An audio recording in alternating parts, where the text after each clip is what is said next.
and ask City Council, City Manager, if they have any statements of encouragement or recognition for our staff. Mr. Kaufman?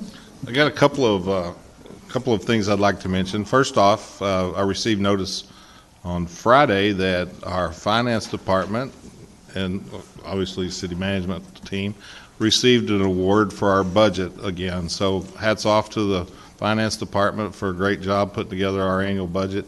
I also like to tell you that we're also in the process of putting together the personal financial annual report, and you'll be able to see that. It's real easy to read. It's much smaller in pages, more colorful with charts and graphs, and really easy to read for the normal person that doesn't read accounting terms. So just wanted to say thank you to the finance team for doing that. And then also I want to tell you a little story that I heard about with the fire that occurred on the square. Our fire marshal / inspector, Kevin Jones, was first person on the scene to respond to that fire. He had intimate knowledge of that fire sprinkler system that had been installed in that building, but was not yet activated, nor was the fire alarm activated at that time either. So the building was on fire for a little while, but as soon as he got there, he was able to hook up a hose to that structure that would charge that fire sprinkler system, and it helped save that building. I think that without his actions taken, that entire building would have burned to the ground. So that's how important the fire sprinkler system is, and I just can't encourage everybody enough to realize that and realize the importance of fire safety. And we're very fortunate nobody was in that building, and I guess we're still waiting to hear the outcome of what caused that fire. There's still an investigation going on, but I talked to the lady that owns it the day of the fire, and she expressed to me the intent to rebuild it. So that's good news on both points. So I just wanted to report how Mr. Jones did a great job. Thank you. Yeah.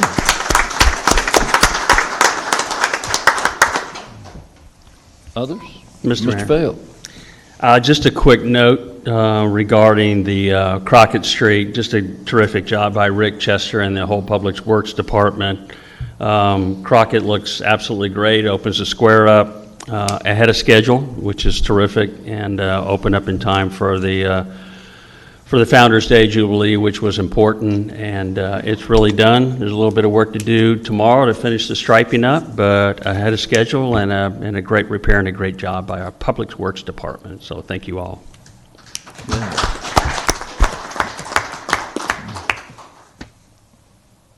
Anyone? Other?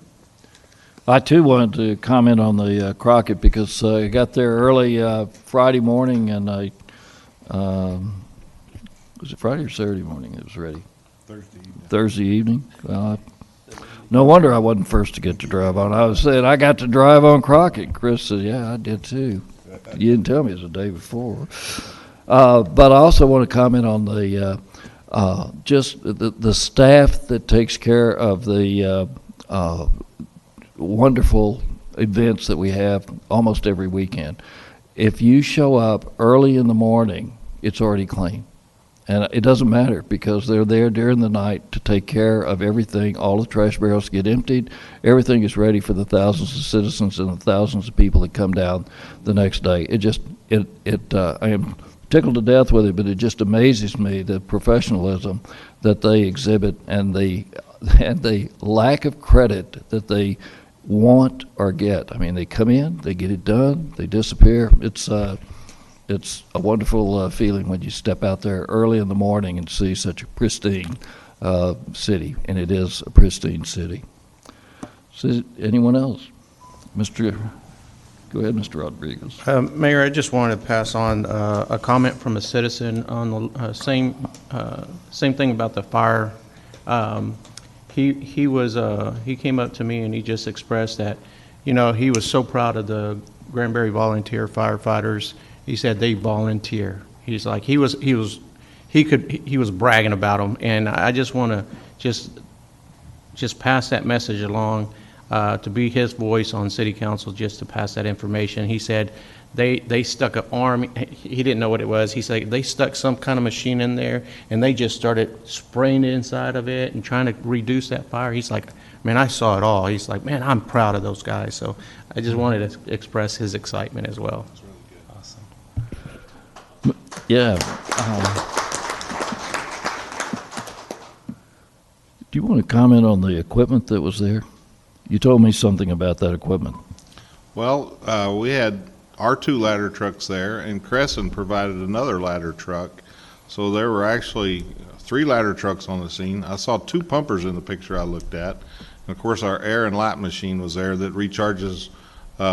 They provide light on scene, and it also has a air compressor system if they need to refill air tanks to make an inward attack. So fortunately, they didn't have to go in the building, it doesn't look like to me. But I was really impressed that, we've made the investment over the last 6 or so years to buy enough equipment to be able to be successful in that battle that they were fighting. So you just look at the whole, I don't know if some of y'all saw those pictures, but if you look at those two ladder trucks blasting water into that building at the rate they were going, plus the pumper trucks, it's really incredible amount of water that was going, plus what was going through the sprinkler system early on to help contain it on the first floor like it did. So it's Chris, pretty neat. Can you explain for the investment. can you explain to the audience that don't know what a ladder truck is and what its Yeah. purpose versus a regular fire truck? So a regular fire truck is what we call a pumper truck, and it's got pumps and hoses, and the firefighters typically hold those hoses and extinguish the fire, probably a 4-inch hose or a 2.5-inch hose, depending on what's going on. And they typically pump anywhere from 1,000 to 1,500 gallons a minute. And the same thing with the ladder trucks. It goes up 105 feet, our new one. It costs about $1.2 million, this ladder truck, and obviously we've got it set up on the lease purchase payment plan, just like we do the new engine that we have, the pumper truck engine. So we've got new equipment, we've got old equipment. Our old ladder truck was on the scene and able to respond, and it's from 1999, and we're going to have to replace it soon. So the investment that the city makes in equipment is substantial, even though we have a volunteer fire department. And we're very blessed to have the volunteer fire departments because they probably save us about $4 million a year in property taxes. And so that translates to about double what your property tax rate is now. So that gives you an appreciation for what those guys do for us financially. But more than financial, they're there responding in emergency situations, and that's huge. And so we provide the equipment, they provide the manpower, and we've got a great partnership. So they are a volunteer standalone agency. You can donate to them independently. You can give to the city, and we'll buy stuff for them as well. But they do have their own nonprofit status. Anything else, Mayor? We had plenty of water pressure. We to had do that. very good water pressure. We're proud of everything we've got. In fact, our water system is probably in the best shape it's been in a long time.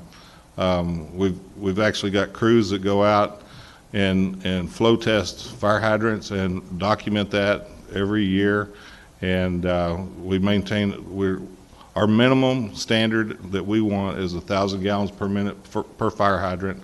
But on any given scene, you need to be able to pump 3,500 gallons per minute through multiple hydrants, and we're able to do that. So hats off to replacing, when we did the square, the sidewalks and everything, we replaced the water lines, and some of those water lines were 80-plus years old, and so we're really proud that we're able to defeat that. I want to encourage the business owners, if they're listening or watching or get to hear this, really seriously consider a fire sprinkler system for your building. And if you're interested in doing something collaboratively with the city like we've talked about in the past, please reach out to us. Reach out to me personally, and we will facilitate some meetings and figure out where to go and how we might be able to do something to protect the rest of the square. The worst thing that could happen in my mind is a building on the square catch on fire that doesn't have a fire sprinkler system, or maybe a attic fire or something in a vent hood or something, and it caused the whole block to go away. So that would be terrible for us. So it's pretty important stuff. It is, and I add to the infrastructure being the fire trucks and all of this, these did not get purchased yesterday. This is the result of strategic and long-term planning that's been in the works, that gets put on paper. This is what we're going to do, and then it gets done. And I'm very appreciative of the staff and this council that makes those things happen, and been making them for years. And now we're looking forward to what's the next 5 years going to bring, because it's going to be here before we know it.